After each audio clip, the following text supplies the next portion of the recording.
Hello, I am Showtime Kirik, and I am here to talk to you today about Necroids. I said I would hopefully do reviews of this, of all of these sort of content packs that have been released, and I've got a little bit to say about the most recent dev diary, even though I find talking about dev diaries to be a little bit silly, because we're talking about content that's not out. I do have some things to say about that, the one that just came out. For the most part, I do think that the content pack overall for Necroids has been a net gain for the game. And while not every aspect of the pack is of equal usefulness, or let's say interest, let's go with, the idea that every single thing has to be like OP or great in the game is not really that good. It's not like a good expectation to have. Also, I want to say that like the idea that everything has to be balanced, there's no professional Stellaris league, right? If you're coming to Stellaris to play super competitive, that's fair on you, but know what kind of game you're getting into, okay? Like that's not the end goal. Like the internal system should be balanced against each other, but sort of the narrative aspects of the game, I think, kind of don't lend themselves very well to said balance. But that I'm getting off course. We're going to talk about Necroids. Even though none of these perks that we're going to be talking about are like amazing in of themselves, especially the civics, that's actually great in a way, because I want the world or galaxy of Stellaris to be diverse and unique and interesting. That's unique and interesting content to me. Right, where different nations have different sort of ideologies, and that's what makes them fun. So the fact that there are things in here that I will never take is actually, to some extent, nice. Right, I like that. So let's talk about this. All right. So first thing we'll talk about, I guess, is the portraits. They're standard portraits. Again, I've said this in my previous video here. I've always been sort of impressed with the quality of the artwork. I will say that this one is revolting, and so, for example, my girlfriend does not like these portraits very much because she thinks they're gross. But that's kind of on message, right? So that's actually a good thing. I don't really think I need to go into super amounts of detail for this. They're good. The animations look all right. They do what they're supposed to do. And there's a lot of them. I'm not an artist, so I'm not going to pretend to understand the artistic technique that goes behind this. What I do want to talk about in depth, though, is this. All right. The Necrophage Origin. So the Origin mechanically works well, all things considered. It's actually really strong. And again, calls into question why proles and mechanists haven't been looked at and they haven't gotten it passed through. Hopefully the dev diary will do that. Or hopefully the Custodian patch will do that. But, I think that this is sort of reflective of a design shift or conscious design shift decision that's going on at Paradox right now. And I don't know why that's the case, right? So, first and foremost, I want to point out that xenophiles can't be necrophages. You can't imagine a situation where one alien species would want to cohabit a body with another species, or to become another species, or might contribute their dead corpses so another species could, like, that's not comprehensible. Like that's excluded here. Keep in mind, I think that's really kind of unnecessary. One of the biggest inspirations for this origin is probably the Gaul, right? Like in Stargate SG-1, the Gaul are a parasitic race that infests people and basically turn them into, they do something very similar to the necrophages, basically, is what I'm trying to say.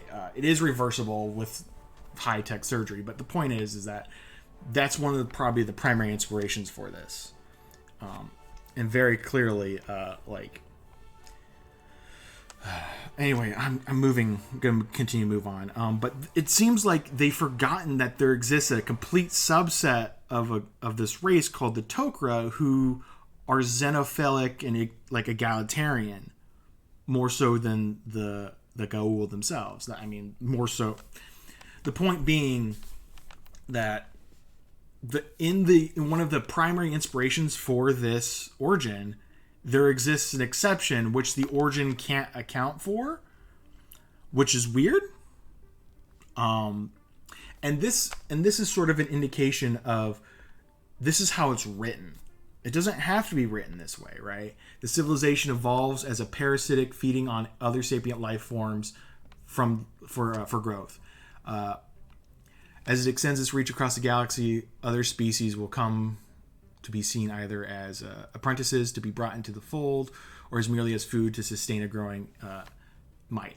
That's like some authoritarian, consumption-based writing style, when in reality it's just like the primary species of this society evolved parallel in a slightly symbiotic or possibly even parasitic relationship that has colored the evolution, societal growth and evolution of the species. And conveniently, this parasitic symbiotic relationship has proven to be compatible with all other species. Like, you don't have to write this like how it's written here. You don't have to do that. It's self-selection for reasons that don't make sense. Fanatic egalitarian, for example, is another one, right? So depending on how you interpret fanatic egalitarian as either like everyone's super equal or everyone's super libertarian, there's no reason why that can't be the case, right? In a fanatic egalitarian society, let's say like a communal society, giving up your body, or preparing, like when you near death, preparing yourself to be handed over to a necroid species, that's not unusual, right? That shouldn't be completely out of the realm of possibility. The state could mandate that you did that. In a libertarian-style egalitarian society, a contract is a contract is a contract. If you could buy bodies or buy people near lives near the end of their lives, and the government would not be able to regulate that because the fanatic egalitarian aspect of it. But again, based on how this is written, the origin has excluded, for no particular reason, these two different ideological groups. Again, there's no reason it had to be written like this. I mean, like, the way it's written, many people will look at this and go, well, it obviously can't be xenophilic. To that, I say that it's as it's written. It didn't have to be written this way. This is a self-imposed limitation. A lack of imagination and poor writing is sort of the culprit here. That's basically forced this origin to be like this, right? There could have been more generic writings. There could have been 3 or 4 different variations of this origin's starting message based on your ethics. I mean, there's an event called the Brain Slug in the game already that xenophiles love. And yet, they didn't look at the Brain Slug and go, actually, it looks like parasitic organisms do exist in this universe. They can be liked. They can have a symbiotic relationship. And yet, but yet, in this context, like a xenophilic egalitarian necrophage is just outside the realm of possibility.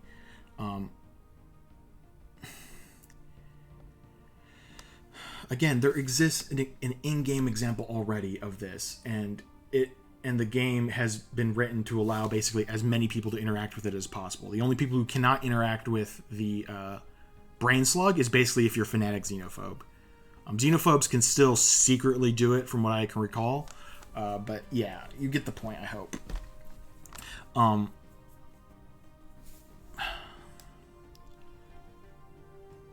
But like for my examples, right, with xenophiles and egalitarians, both, as I just put forward, would work fine with the necrophage origin, and yet they aren't included because, again, they've written themselves into a corner, and they've forced everyone down sort of an unnecessary pigeonhole or a path where you have to be like an authoritarian or a xenophobic, some sort of empire, of course, right? And that just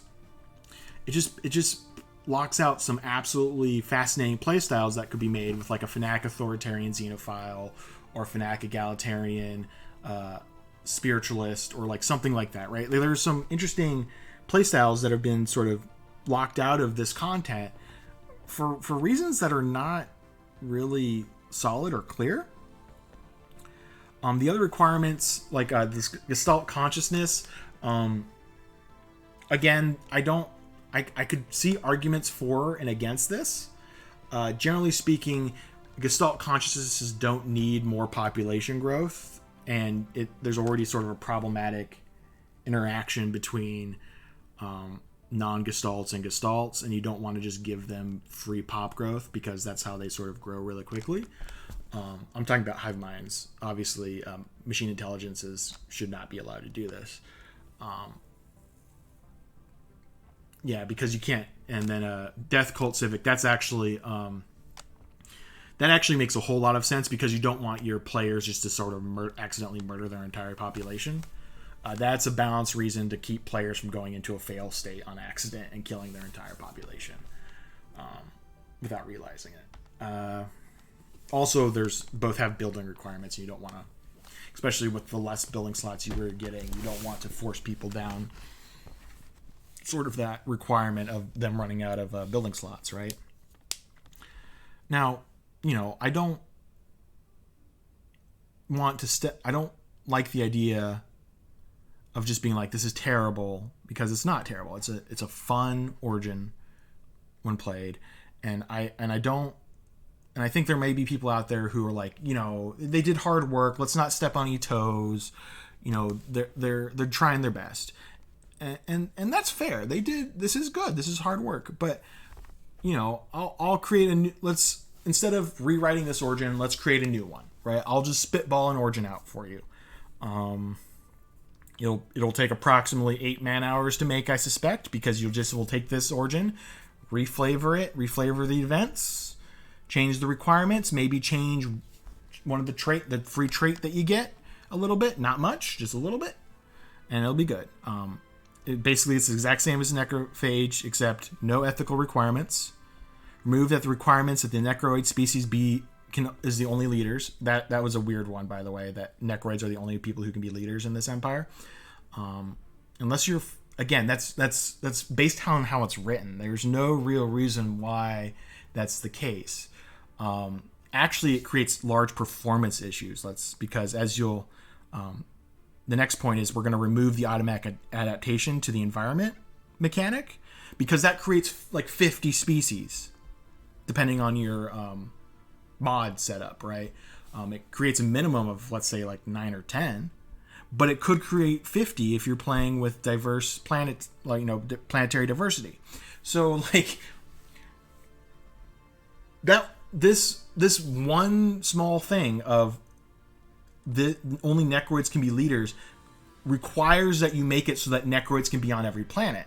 If that wasn't in the system, if this wasn't as a core part of the origin, you wouldn't have this problem where you worrying about players not having leaders. And then that would reduce performance problems in the game. You wouldn't have 15 different versions of the same species. Like, that's something they've been trying to cut down, and yet here we are, we have an origin that by its very definition, if you have 2 or 3 people using necrophages, you now have like 50 species in the game. Are you seeing the problem here? Like, on the one hand, they're like, we know that xenodiversity is broken, it creates lots of slowdown, but we're going to create an origin that basically also will break the game in the same exact way by creating too many species types. And this is only because of the fact that how necrophage is written. This is a self-imposed problem. If they allowed other species to be leaders, depending on the context of the empire, then this wouldn't be a problem, right? Like, you could replicate this only necrophages could be leaders through authoritarianism or xenophobia. There's no reason why the origin itself has to be the thing that limits the leadership potential. Am I making sense? This did not have to be written like this. It didn't have to be implemented like this. They've basically created work and slowdown to account for this when they really didn't need to. They didn't need to put in that extra work. They just needed to make the basic mechanics work and just slap it in as it is, and it would have been fine. I'm continuing on the list of my custom origin that I'm making. In order to compensate for the buff the Civ might get for species being other leaders, create a new version of the Necrophage trait and call it Necroparasite. It's exactly the same, except minus 100% pop growth instead of minus 75%. In the off chance that you complained or you were thinking like, well, there might be balance reasons again for why you do this again, thinking again about a game that's randomly generated with random empires in a random galaxy, with random resources and random neighbors, balance is not internal. Balance needs to be internally consistent, so ships are balanced. But like, this is not one of those things that you should be super freaking out about balance about. I mean, there literally exists an origin called a ring world, and that was one of the most broken origins on the planet. Let's be clear here. Also, let's not forget about void dwellers. Back to necrophages and my terrible custom idea. In 5, just retheme the event and let players determine the theming of their society based on the responses they could give to it, right? So they'll get a little prompt saying, and we're doing the necrophage thing, and people are going to go do the thing. And, if you're xenophile, it'd be like, people are donating their bodies for the betterment of our combined species. Egalitarians could talk about like, society will benefit from their sacrifice. Authoritarians will be like, they have no choice. Militarists will be like, new soldiers, stronger bodies. Pacifists, I have no idea what pacifists will be themed as, but you get the point, right? Spiritualists will see this as a way to continue into the afterlife. Materialists will talk about how this is just a new form of life and that their life is equal to others. Like, there's no reason why you have to go down this road, right? This is not the road you have to go down.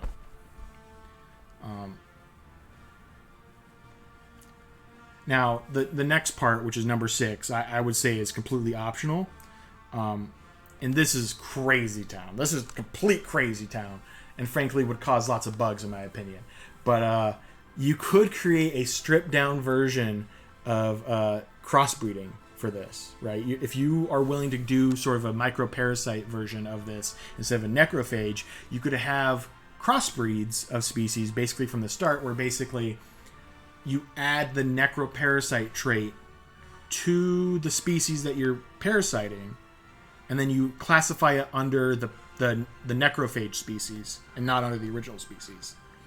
So you could have, you can't just make a perfect species anymore for necrophages that can just pop out of thin air. They're always based on the original species that they're birthed from, so to speak, for lack of a better term at this moment in time.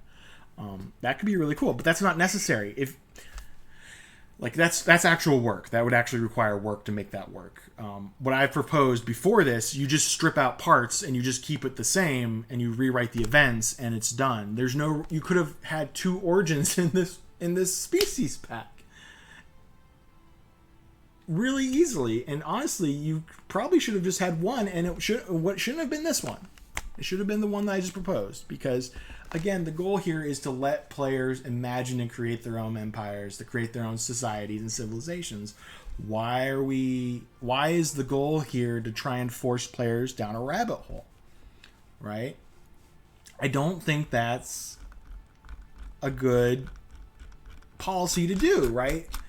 Why would you want players to get a piece of content and go, well, I don't really want to play the bad guys this time, or I really wish I could play like a weird empire, but this civic makes it so that I can't play that, right? That seems like a bad sort of business decision, because you want to have broad appeal with your products, and maybe narrowing that appeal is a bad choice.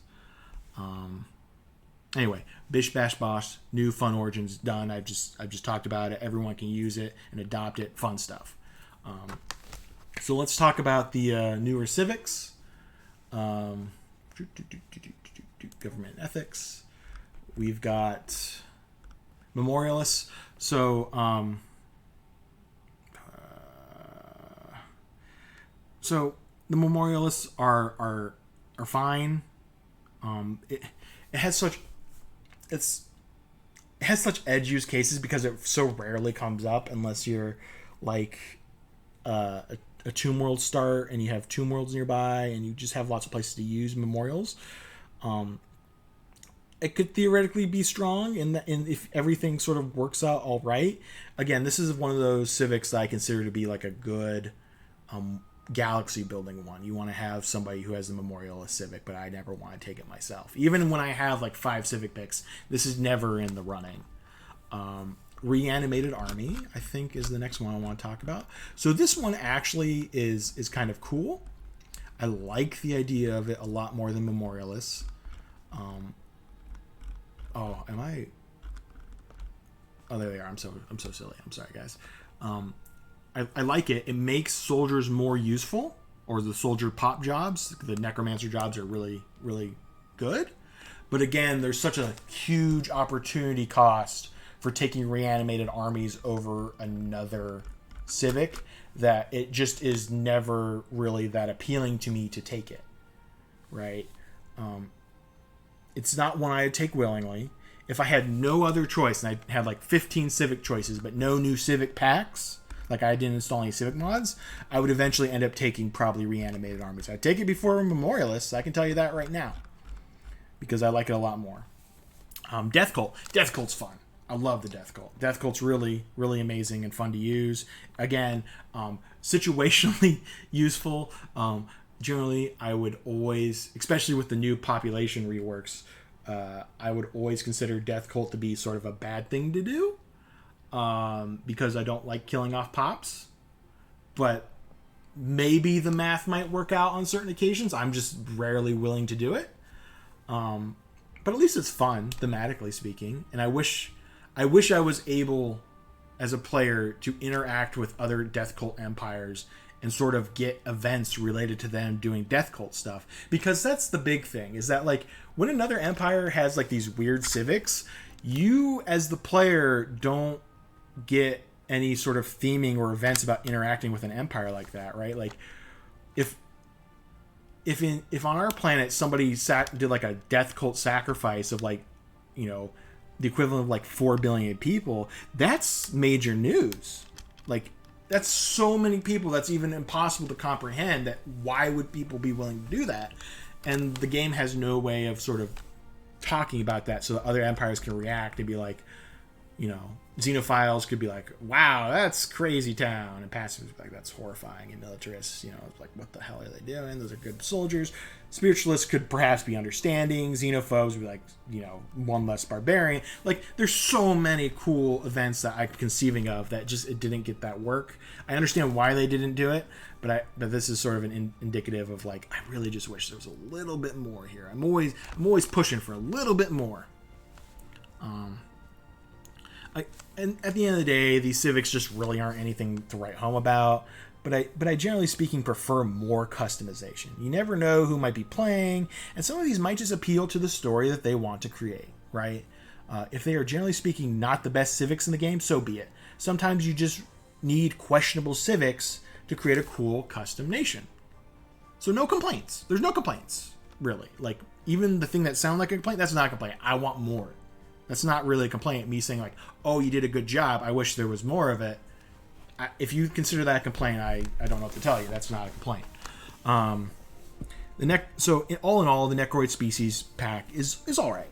I prefer if pop growth speed was even worse for the Necroid trait, but otherwise it's really strong, which, you know, in and of itself it may cause problems. There are some other cosmetic stuff, right? We've got to talk about the Necroid ship appearance and the we got the Necroid ship appearance, we've got the advisor voice, we've got the city type that you can switch to. I mean, that's all nice and stuff. It's all good to have that stuff. In short, there just isn't a whole lot to talk about with this content pack. It's not an expansion, right? But overall, I think that this is sort of a worrying signal about sort of the future of Stellaris, and this is sort of the first step down that path. So for developers, if you're still listening, here's the take home. More customization is good. Don't limit yourself. Try and keep things, as broad or as big as possible. If certain things seem contradictory, truly consider if that contradiction is the case, right? So if you have a civic that's literally like, we want to kill all life in the galaxy, that's not really like, you can't really write that in such a way that it's not that. But there's a lot of things out there that you can sort of tweak and retool to make it have a more broad appeal, to have it fit more civics and more ethics and more origins. Like, you can broaden things out, and that's sort of your goal, is to try and broaden your things out. Try and allow for as many exceptions as possible, right? That's the goal. Maybe instead of releasing an expansion pack, try a civic pack. Don't try and make every civic exclusive, or don't try and make them OP. Make it okay for some players. Like, I understand that in order to sell it, you're going to need to make at least a couple OP civs, because that's how you're going to get people to buy your game cynically. But you don't have to make all of them amazing. And,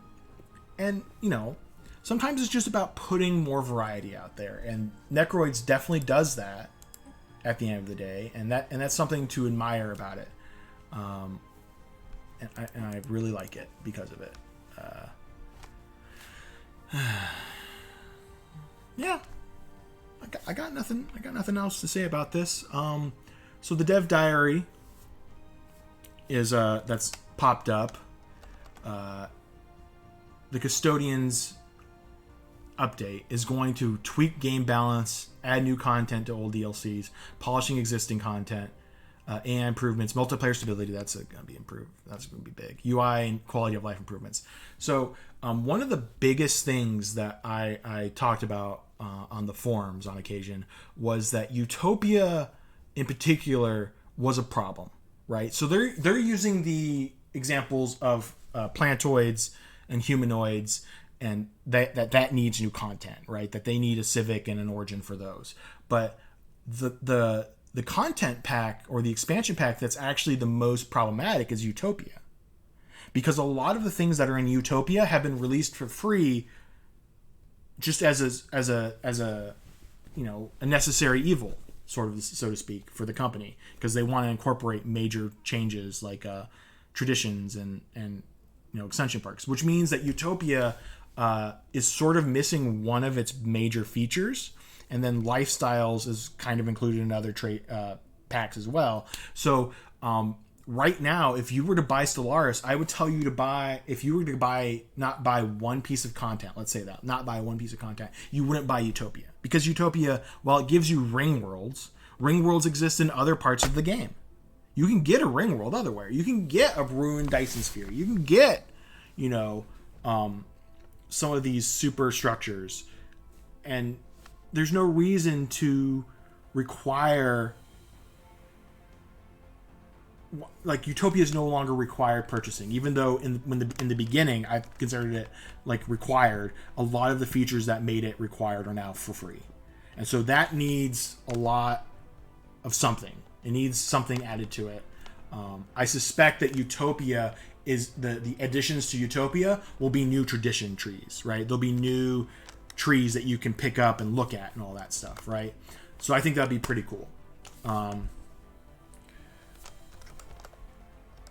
I'm also interested in the quality of life features. I suspect that they're going to make First Contact a lot easier to go through, and I pray to the gods of Stellaris, wherever they are, that they're going to do something about the intel levels and like basic information gathering, because Nemesis needs a hard pass still. But that's a review for another episode that I already did, or video, I guess. Either way, I'm glad to feel a little bit vindicated that they're going to have to be doing some repasses on some stuff. I've always said that I kind of am good at catching design decisions and design errors and providing suggestions that seem obvious, honestly, and people recognize it, the same problems that I do, and they fix it in similar ways that I identify that as. So again, they're not listening to me because that'd be ridiculous and conceited, but it's just nice to know that I at least am on the money on more than one occasion. I'm talking myself up like some sort of idiot. This video's over. If you've listened this far, thanks for tuning in. Hopefully I said some things that were interesting to you, and you're starting to sort of recognize that there are sort of design problems going on in Stellaris. It's a great game. It's my favorite game so far for the past 5 years. I would be surprised if something would ever knock it off. It's going to be, if I lose interest in Stellaris, it's going to be self-inflicted by the game itself. I hope it keeps going. I hope that the developers will sort of recognize that they're going too far down certain pathways, and they need to sort of broaden their scope, broaden their appeal, and that way the game will continue to get new customers, and that will keep the game profitable, and that means that we'll get more content, and that's all I want. I want Stellaris to continue to be supported by Paradox. And so many of these changes are not just me cynically going like, this is a bad design decision. This is me being like, this is a bad design decision from a business standpoint, which is you're going to make less money if you continue to write things in super closed off ways. By making it broader, yes, it may not sound as cool at times, but it will still sell more because players can write the stories themselves. Anyway, I'm done. It's been fun. Maybe I'll make a video next week. Maybe I'll make it next month. Never know. But I'm going to sign off, and it's been fun. Have a good day, guys.